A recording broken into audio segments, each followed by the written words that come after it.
Welcome to Sharing Hope. I'm your host, Jamie George, and our guest today is Jenn David.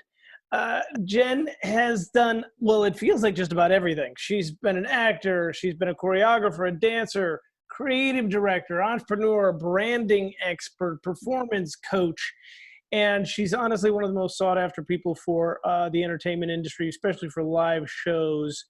And what a joy to have her with us. She has her own agency here in Nashville, but she represents actors and talent all over the world. Universal Studios, America's Got Talent, American Idol, on and on it goes. She helps especially those who are trying to find their way, develop that talent, and bring it to a place of professional place. And the two of us have partnered recently in a project called Prodigy Cinema School, so maybe we'll get a chance to talk about that at the end. Jenn, so good to have you with us. How are you surviving this quarantine? Thank you, Jamie. I am surviving. I'm here, so that's good. And you definitely made me feel so good about myself after the nice intro. I'm like, dang, who is he talking about? I'm just kidding.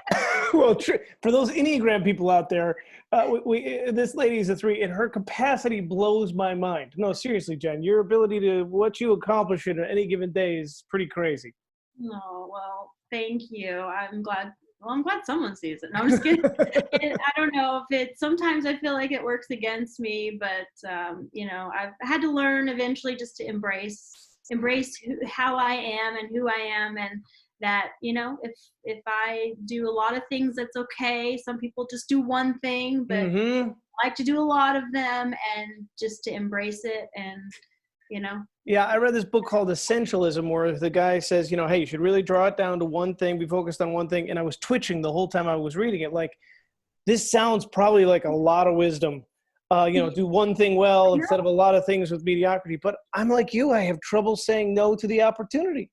I know. Well, that there's another book that did the exact same thing to me, and it's called The One Thing. And it's very popular. And I want to do great things. Like, I'm not, I want to be the best that I can be. So I'm always like studying and trying to figure out how to I can get better, and how I can, and I was doing the same thing, reading that, because I'm like, this sounds so wise. This sounds like, this sounds like what I need to fix, and then same. But I don't. Yeah, it's like, I don't know if it's a drug or if it's our wiring or both. But I just get bored easy. Yeah. Well, and I don't know. I agree, and I realize that, what, there are people who don't do this one thing, who are like myself and you, and it works for them. Yeah. And so I'm just gonna go, you know what, things are working for me in my life. Yeah. It's not that I am doing so many things and have not had success in anything, because that's not true. Yeah. So I had to realize, like, okay, like, maybe you're one of those people that, you have multiple things that you do and are successful in, and that's okay. Then that's Have you found, like, okay, I've kind of the same thing, kind of acceptance, like, okay, I'm going to spin a lot of plates. I just have to know which ones will break. Yeah. And which ones are made of rubber. Yeah, it's true. And I think the trick is where, instead of focusing on the wisdom being in, I need to change like my DNA and only, do one thing. I think, and that's very wise, and that, that is great. But I think people like us, maybe, is our wisdom needs to come, okay, when do I need to remove this thing? Like, because we do spin a lot of plates. Yeah. And I think what is important for people like us is putting our wisdom in always being able to assess all those different plates and, drop one when it's time. Like, don't hold on to that's something good. Yeah, that isn't working.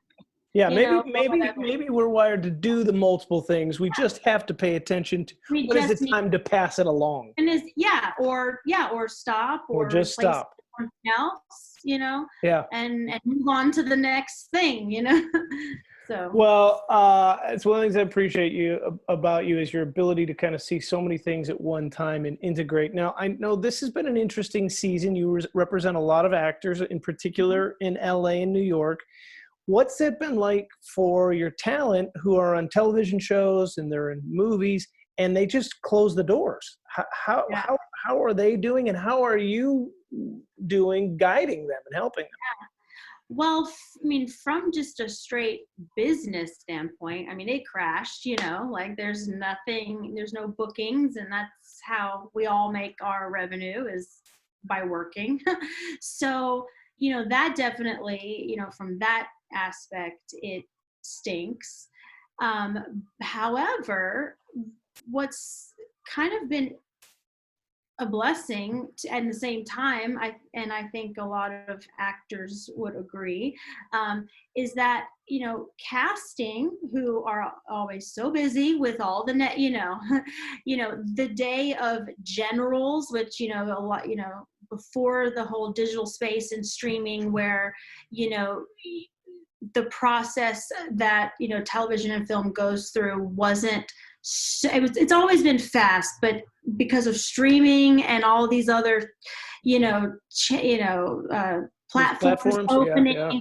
that are just content, Mm-hmm. it's like it took on a whole nother beast, I feel like. And so it's like everything's sped up like a million light years, and so nobody has time to meet newer actors or have an agent send an actor to a casting general to try to work. Like that part of the process really started diminishing,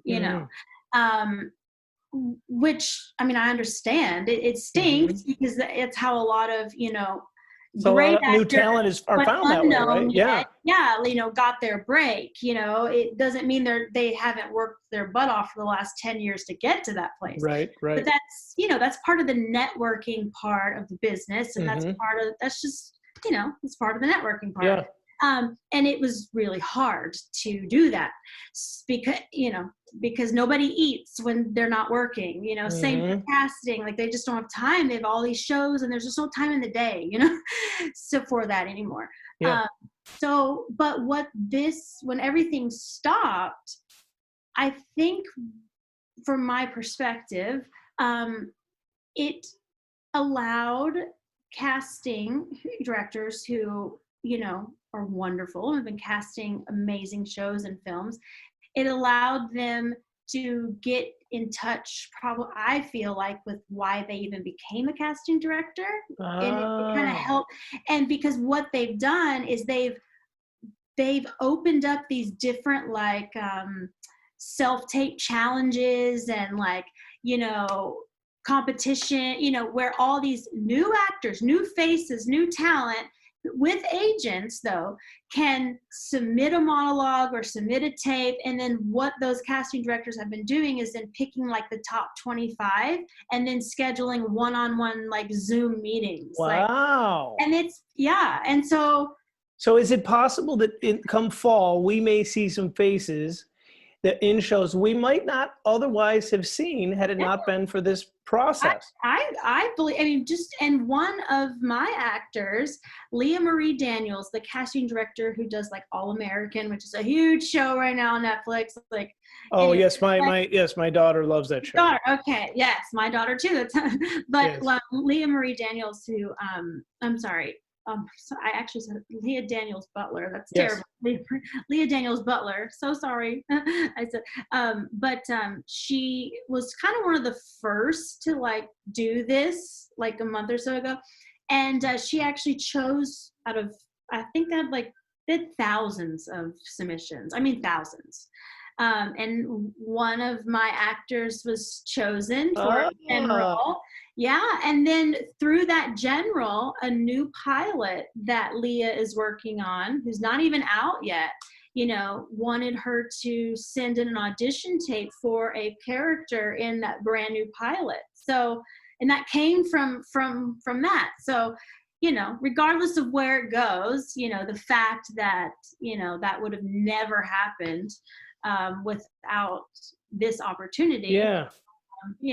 Rings true to what you just said. So for my folks out there who aren't involved in filmmaking, explain what a general is and what a pilot is. Yeah. Okay. So a general is really what it said. It's a general meeting with the casting director. So, Gotcha. Casting directors are the ones who, bring in the actors and, kind of get it down to like the top best for each role, and then that's when they send it on to either the director or the network to try to land down to one person for the job. But they hire the casting director to go through that process until it gets down to the final decision, and then they pull in between the producer and the director and all of that to make the final decisions. So the more relationship you can build with a casting director, the better, because they're the ones getting in all of this stuff. And, as you build those relationships, a casting director could immediately think of you before they've even sent the breakdown out to the agents to start getting, submission. And two, they can carry weight in the final decision. At the end of the day, they're not the final decision makers, but they influence it. Yeah. They're part of it for sure. So a general is just like, as an agent, if I've got like a really great actor that I've either taken on or I feel is ready, to go to a network face level, or we're just trying to get auditions. Like, we're not, because some people don't realize that, agents don't just put actors on TV. I wish we. There's a long process. We're just trying to get auditions, and then if it moves forward, then we help negotiate the contracts and all that kind of stuff. All right. And explain pilot and pilot season for those folks who aren't familiar with that. So what a pilot is it's a brand new show, like a brand new concept for a show, and they want to test market it, and they want to see how it does to determine if it will become a full-on season episodic show starting in the fall, because in the summer is when all the advertisers are looking at all the networks to see how much money they're going to spend in advertising for primetime television, and streaming now is all included, but that's kind of the process. So that's why pilot season is starting in January, because then when spring summer hits up in New York City, it's really big in the advertising space, and for those networks to be selling advertising, a lot of deals are made there. And in the fall is when those new seasons typically start of a full show. So pilot is the very first introduction to this new show. So when people when they're clicking through Netflix or Amazon Prime and they see episode number 1 pilot. Yes. That's what was sold to sell the show. Yeah. And there are a lot of shows that do a pilot and then they never see, the light of day. Does not pick it up or for whatever. But a little bit of that has changed with like streaming, because they'll just release a new show with all 12 episodes. So really we're talking about more major network, because they will do a pilot and then there is nothing, until later on. But because of streaming, a brand new show will you can watch the whole season, you can binge watch a whole brand new show, but there still is a pilot. And even though in that scenario, the pilot was shot more as a way to sell and pitch the idea, or have a first go at the cast kind of thing. What's interesting is I know with Game of Thrones, the pilot was terrible. And a lot of those actors who ended up in what we know of as Game of Thrones, they're not the same as the pilot. And when HBO, or whenever they made their deal to finally move forward with, actually, it went through rewrites and stuff like that, because the pilot was so bad. Like, it was so bad. It was so bad that those same actors, not all of them, but majority of them in the major roles, declined moving forward for the real show, and they had to recast a lot of those same. And I'm thinking, man, I wonder if they are like kicking themselves now. Like, can you imagine? Yeah, like, yeah. I mean, look how successful that. So, I know the role of Cersei was a different actress. There was several. You can find it online. It's really interesting. But yeah, so this whole thing with filmmaking is so much more involved than I think most people think, and I think especially during this quarantine, a lot of us, we've just been watching, going, we're just watching the magic of filmmaking. But here you are, you're in the kind of the guts of it all the time. And sometimes you have it's this really amazing and beautiful thing. Sometimes it's really challenging. You're a person of faith. How do you navigate all of the, back to talking about spinning plates, but all the nuances of filmmaking? How do you navigate that? And how do you encourage your actors and actresses as they're walking into something they've never been a part of before? Yeah, it definitely is its own beast. I mean, but I think what isn't its own beast at the end of the day? Yeah. So what I try for myself, as well as what I try to really encourage any talent, but mostly actors that I work with talent-wise, I just say, listen, stay focused on just the craft, and get so engulfed, in everything about the craft, including this, the screenwriting, what I'm doing as your agent, from a director standpoint, and just take a step back and look at everything objectively, and look at it as different colors that are making up this beautiful painting, and just focus on that.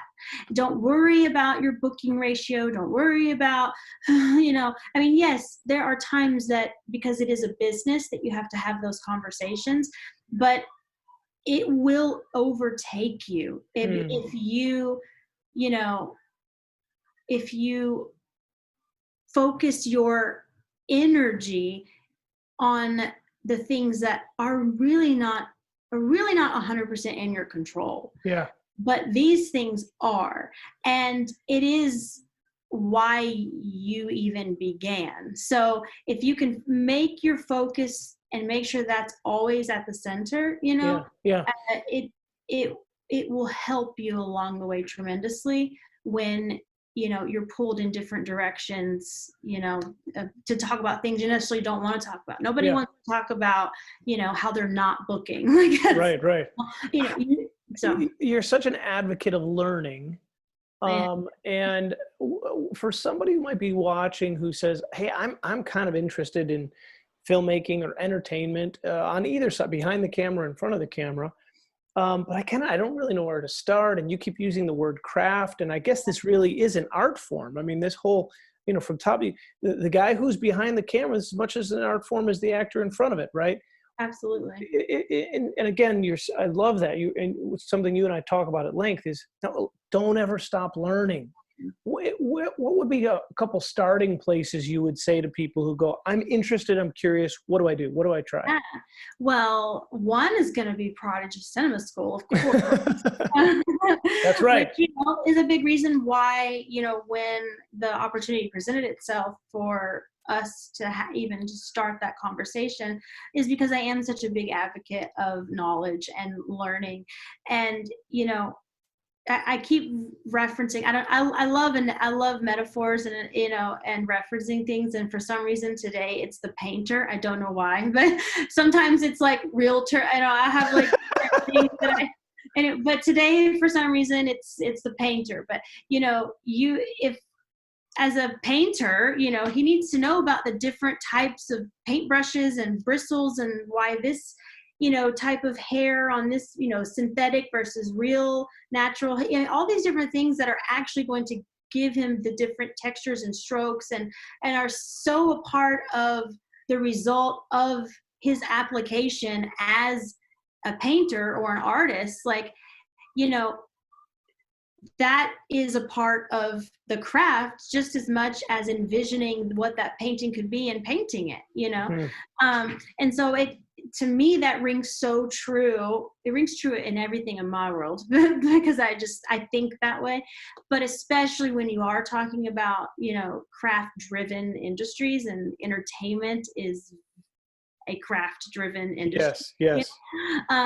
But yeah, like, that person behind the camera is telling a story just as much as the actors are telling the story.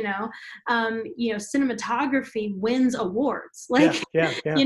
I mean, you can, if it's shot poorly, I don't care how great the acting is, no one's going, it matters. And it matters with, the composition of the music. It matters with, how they light a scene. All of it matters in telling that story. The actors they're a part of it, but you can tell stories without actors even. Like, yeah. You can. So it's like just a camera, the pan of the camera across is always telling you something, right? Telling you something, because it's movement. Any kind of movement, is very effective in making people feel something. It's very effective. Yeah. If you that's why a lot of films, and when you are filming, especially music videos, you see a lot of dolly shots. It's like, everything's moving, right. And the person's standing there, but it's, and then if you slow it down, I mean, people will start crying, and it could just be one pan, like, was slow, but in slow motion, all of a sudden, I mean, I don't know how many feeling times something. like, whether, especially, which works great in charity causes, and that's it's proven, like, people are more, connected emotionally to something that is supposed to be emotional and grip on the human heart when these things are done, So thank you. So good. All right. So one of the questions I've been asking everybody is, we're in this world of uncertainty. You're having to navigate it for all of your actors and actresses, for yourself, and for your own business. Can you go back to a time in your story where you dealt with some uncertainty? How did you get through it, and how are you different because of it? Yeah. So that's a very good question. And then I might have several answers, but I'll start with the main one, the main point in my life where I had uncertainty and wasn't sure what was going to become of it. But so I grew up, I was a very focused, dedicated, competitive gymnast. And I really had my sights set on, Olympics, as crazy as that, but I didn't train to not be in the Olympics, like, it's just, in my mind, that's what I was training for. If you're going to be the best of the best, right? But the next step, not level down, but the parallel level to that is, like, college scholarship and all of that. But I, right before all of that, I had a terrible knee injury, and so had total knee reconstructive surgery. And all I knew was that sport. I really, I didn't know that was my plan. And so I would say in that, because at that time it was college, it was like that was, when you get out of high school and all of that, that is your next phase of life. And that was my plan for that phase, or that, and all of a sudden, that was gone, and I had no idea what I was even going to do. And here, your whole life, it really kind of been designed, built around it, your identity. Yeah, This is one major focus, right? 100%. Yeah.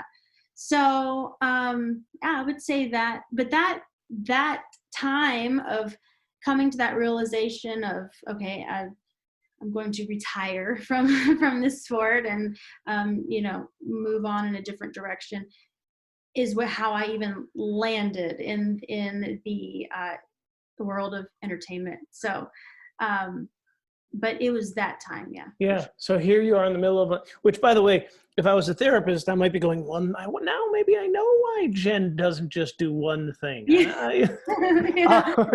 Yeah. Oh, I'm learning something. Yeah. No, but it is interesting. So after that, so highly focused, massive uncertainty. Mm-hmm. And I know a little of your story coming through that. How are you different coming through that? Different person on the other side of that dream. The dream is kind of smashed on the rock. The sadness, brokenness, coming to grips with the fact that that's not going to happen. How do you come through that, and how are you different because of it? Yeah. Well, I think the one thing that I love to talk about, because I love attributing principles that I see now, or that are in me. I see it now that I didn't necessarily know back when I was little, that's what it was like, really drilling. Like, and it wasn't like drilling the principle, it was through the sport. But, one thing about a sport like that, and I'm sure there are other sports like this, but I don't know. I know about sports, but I know about gymnastics. So that's why I'm really referring it to this sport, was, there is a process. You don't just walk into the gym, and say, okay, I'm going to go do this big trick, when I haven't laid the foundation to be able to execute a trick like that well and safe and without getting hurt, and how you should as a gymnast anyway. So one thing that I know helps me now is that I don't expect things to come overnight. Like I don't even, like, when people tell me stories like of, yeah, they just did that and bam, and I'm just like, I don't even understand that, because to me that just seems like that's not even sustainable, or like how is that going to have longevity? And maybe it can, but in my mind, like, so how that has helped me, now, is that building the right systems and processes, and really going through each level of the process and mastering each level of the process to where you can execute each phase and stage of the process repeatedly with excellence, is really how I, approach whatever, whether it be a new brand, a new business, or anything, So do you think that come after the injury, once you realize, okay, it's not going to be gymnastics, were you able to go, okay, it's not gymnastics, but what I learned here is transferable? Yeah.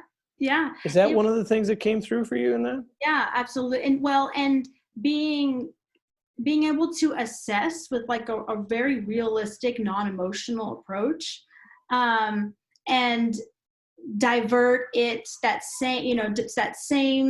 just divert it somewhere else, So you came through it. Was there a long season of grieving, or did you bounce through it pretty quickly and go, I'm going to take the same focus I used for gymnastics and I'm just going to use it here? Or was there like a There really wasn't, because there wasn't, because I made the decision. It was because I knew how to assess myself.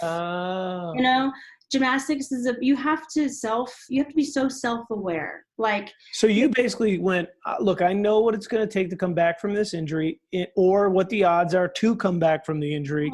and I'm going to consciously make a decision to shift my attention and take what I learned through gymnastics and apply it to something else. Yeah, very, very much. So I didn't grieve.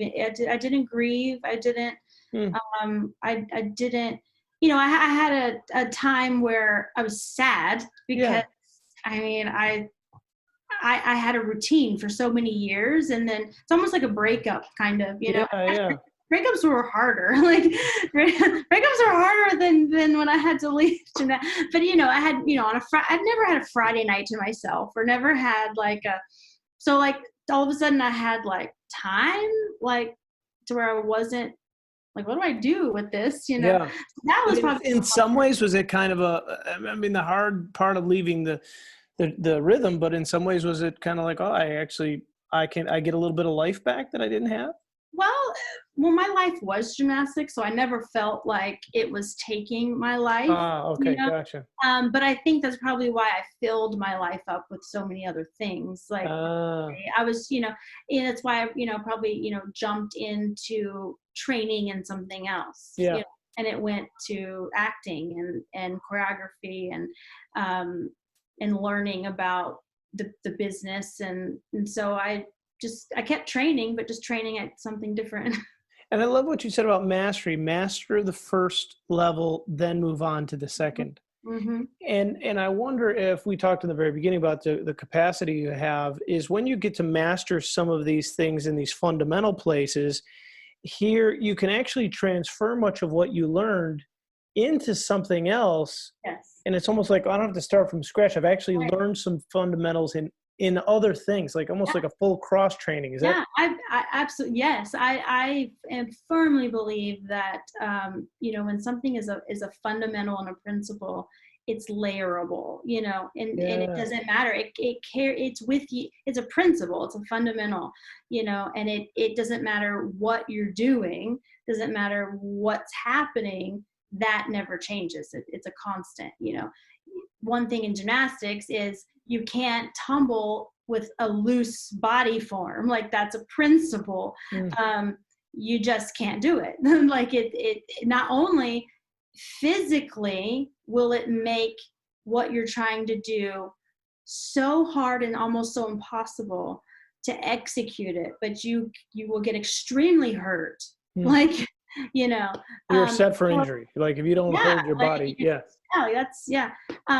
But so when you're early on, you know, that's why you see little girls just focused on their core tightening strength, and they will do drill after drill after drill on that, because that is a constant that will be throughout everything. So strong at the core.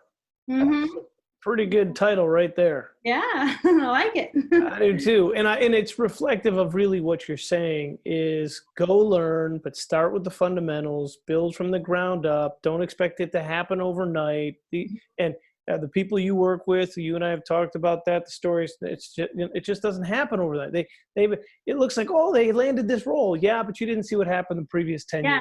Right? I love the quote, and I don't know who quoted it. I don't know who to attribute the quote, but you know, and actually I might even mess up the quote now that I'm trying to think, but it's basically saying, you know, every successful person always seems like an overnight success. Like, you know, everyone seems like an overnight success when they first break, you know, but it's like, you just don't know what happened. No idea that it's of the ups and downs and the years of setback, of being told no, of failing per se, you know, and then having to reassess and do. It's just like when you watch a gymnast and they land that amazing pass, but you did not see that, you know, all week they were probably busting the pass, like not landing it, not, you know, they probably could have had breakdowns. I mean, you know, you get in your head as a gym. And one thing that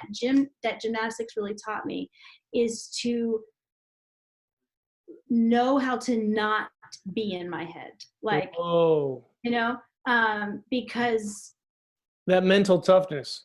Yeah. And it's mental toughness in a way of being able to not allow your mind to dictate your, fear or what, like, not, because if you get in your head, meaning like, like, it will lock you up. It will literally stop you from executing anything. And I've seen that, and I've been through that before in my gymnastics career. Wow. Crazy. That's how powerful our minds are. So you can't be in your head. You have to just rely on those principles and foundations and just let your body do what it's trained to do, basically. Wow. Because your head can literally hinder and actually get in the way of what you've trained years to be able to do and execute. Yeah, and how many of us in this time are in our heads? Like, we're in fear about this, and I don't know about that. Get out of your head. Yeah, it's not like it's happened yet, but I sure have lost a lot of hours worrying about it. Yeah, it's true. And so that's another thing that I love about that sport. Well, thank you for all of the illustrations and your wisdom and your guidance. Tell us, for folks who are like, hey, I want to hear about Jenn's agency or the cinema school, what are some websites? Where can people go if they want to know more about what you're up to? Yeah, so for the agency, of course, you can go to jldavidagency.com. Also on all social media platforms, it's JL David Agency. My Instagram is the Jenn David. I'd love to meet some new people on there. For Prodigy Cinema School, we're going to be pumping out some new cool of course, on YouTube, right? Yeah. That are addressing a lot of these topics and giving people the tools and resources to to win in whatever they are wanting to do in entertainment and even outside of entertainment, because a lot of it is mindset and principle. And even though entertainment's what brings us all together for the discussion, the fundamentals and principles I know that we're going to be sharing and talking about really can transcend across anything people want to do. So hopefully you all come to that, please. So I think that's probably it. And I am, for a long time, I have been inching away at a book. Everybody wants to write a book, I know, and I do want to write a book, and I am writing a book. But I also know that in order for me to accomplish that book, I know myself, and I set smaller goals, and I master those, to then hit the big thing. And so the title is Winning Takes Practice, and it is geared a lot from my background of being a gymnast, and you win in practice, and and it takes practice. You even have to practice losing so that you can be a long-time winner. It just takes so much practice. So I started as a blog, and so that's good. Yeah. Good. Yeah. And where will they find the blog? winningtakespractice.com. Okay.